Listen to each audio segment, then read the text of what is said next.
Hey y'all, Melissa here with you today, and this is today's project. We're going to call it a lounge bra. This is what I like to wear in the summer because it gets really hot here, and it's a pullover style top with a scoop back. Now you could wear this alone as a top if you don't mind burying your belly, but I usually do wear this under a t-shirt.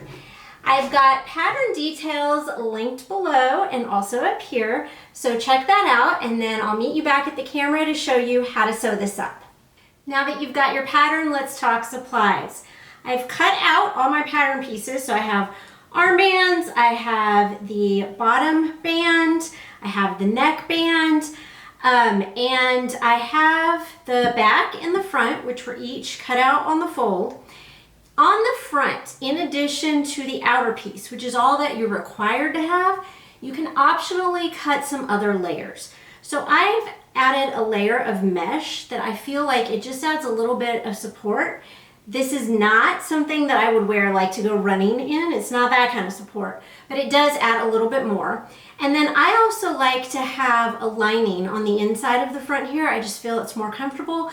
Also, I think the layers, having the 3 different layers in the front, helps with some coverage in the front. And I have my elastic for the band.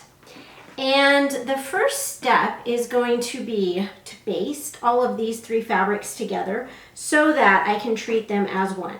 So I'm going to put this front wrong side up, and then I'm going to add my mesh layer. And once that is matched up, I'm going to add my lining layer, and I am putting this right side up. And to keep all 3 of those layers in line, I'm going to add some pins. Now I'm just going to sew a basting stitch right around the edges of all of this fabric. On my machine, what I've done is I've moved my needle all the way to the right so I can line the edge of the fabric up with the edge of my presser foot and get stitching very close to the edge.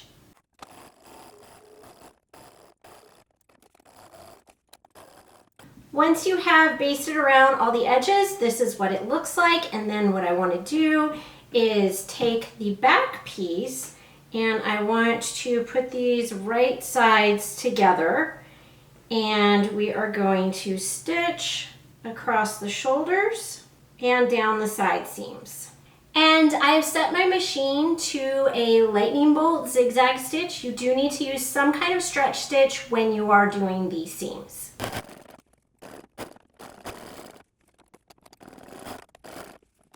So in that close-up, you probably noticed that I was chain stitching from one seam onto the next one. So when it comes out, it's kind of clumped together like this. But all you need to do then is clip the threads in between the seams, and then you can pull everything out flat. And the reason I do this is, especially with this kind of zigzag stitch that I'm using, the first edge cannot want to go under the machine. It can jam down in the needle hole. So this allows you to use the previous edge to kind of pull and help get that under the presser feet and get it going. And that's so that you don't end up with fabric jammed down in the throat plate. So now that I've got these sewn together, what I want to do is for each of these areas, each opening, raw edge now, I want to mark the quarter points with my pins. So for the neck opening, what I'm going to do is I'm going to match the 2 seam lines together to start with. And then I want to mark my center front, and I want to mark my center back. And then I'll put those 2 pins together, and that will allow me to mark the center point of each of the sides, which will be a little bit onto the back, not directly at the shoulder seam. And I'm going to keep repeating that. So I'll match these 2 seams here to find the middle of the front arm side and the middle of the back arm side. And then when I pull those 2 seams together, you can see where my center points are for that edge. And being careful to point my pins at the raw edge that they're marking. And finally on the bottom, if you match the side seams, you can mark center front, center back. This should match up with that other pin you've already put in. Put those pins together and you will see that the side seams are the centers for this side. Now, it is a little bit of a longer line across the front because we scoop under the bust, and that's okay. You want more gathering there, so you want to make it equal with the back. So we'll just use the side seams there. Once you have all those points marked, the reason you are marking them is because what we need to do next is fold each armband and neckband and the bottom band. We need to fold all of them in half, match the short edges, and then stitch across that short edge. Once you are finished stitching all of those together, they will look like this, and then you need to take each of the bands and you need to mark quarter points on those as well. So the seam line is 1/4, the opposite edge is the next point, and then fold it with the pin and the seam together, and you can mark the other 2 quarter points. Just like that, and repeat that on the bottom band, the neck band, and the other armband. Okay, you'll notice that I've sewed several of my bands on already, and I've just saved the bottom band to show you at this point. That is because I like to do the first pass of sewing my bands on with the lightning bolt stretch stitch and the second pass with a zigzag stitch. So since I'm going to be using 2 different stitches, it makes sense to me to do everything with 1 stitch first, then switch my stitching and do everything with that stitch next.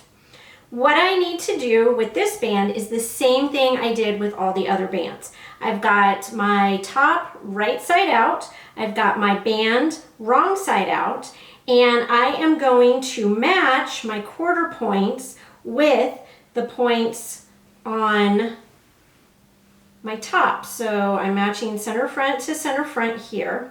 And I like to put my pins and sew from the wrong side when I'm doing this pass. Then I'm going to match the center back seam to center back here.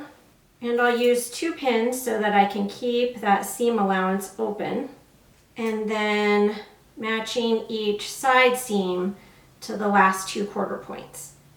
On these, I will also go ahead and open up the seam and use 2 pins. So I want to sew around this band with a stretch stitch, but you'll notice that the band is not laying perfectly flat, especially in the front here, against the edge of the fabric. And that is because the band is slightly smaller on all of these edges to help pull in the edge and keep it close to your body. So I need to stretch the band only to lay flat against the edge of the top as I'm stitching them together. Another consideration, especially in the front here, you'll notice when I stretch, I need to also keep the edge of the bottom of the cup here even with that band. So on those, I'm going to stop and I'm going to use the machine to help me with the needle down to stretch and get everything in place there.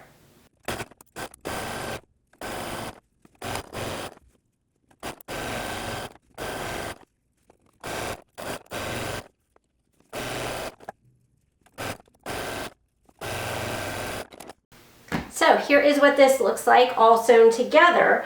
And now that I'm going to switch to zigzag, I'm going to finish off these bands. So on the wrong side, I want to fold the band over to the wrong side so that it is all around that raw edge. And I want to pin it, because I'm going to stitch on the right side this time, pin it on the right side so that I'm holding it, covering the stitching line from the previous step. Gonna do that all the way around. So here's what that edge looks like once I've got everything pinned in place along the neckline. And I'm gonna zigzag stitch it, and I want to put this seam line in the center of my foot and then zigzag to the right and left of it. So I have set my machine to a 2.5 millimeter long and 3 millimeter wide zigzag stitch, and that's what I'm gonna use to finish each of these edges.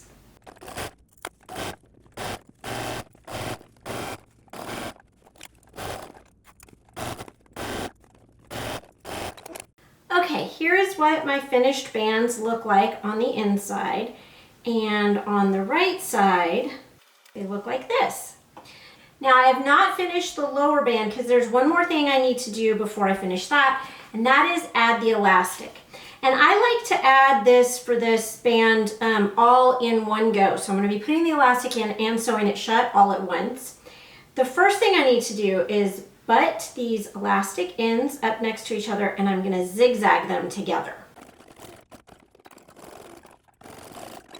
What I'm gonna do now that I have that zigzag together is I'm going to incorporate the elastic into this seam while I'm pinning it. So we're gonna turn this wrong side out, and I want the elastic to ride just under that seam allowance, and then I'll flip the seam allowance down and the other seam allowance up, and I'm gonna pin all three from the right side. I want to kind of match up the center front here too, because this stitching is going to go through not only the seam, but it's gonna hit that elastic. This is why I like to do this all in one step.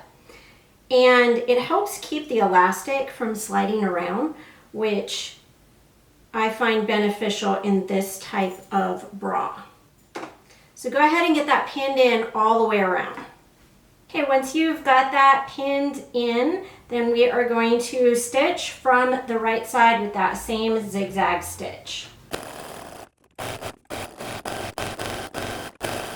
So here is what that looks like on the inside, and now we can turn the whole top right side out.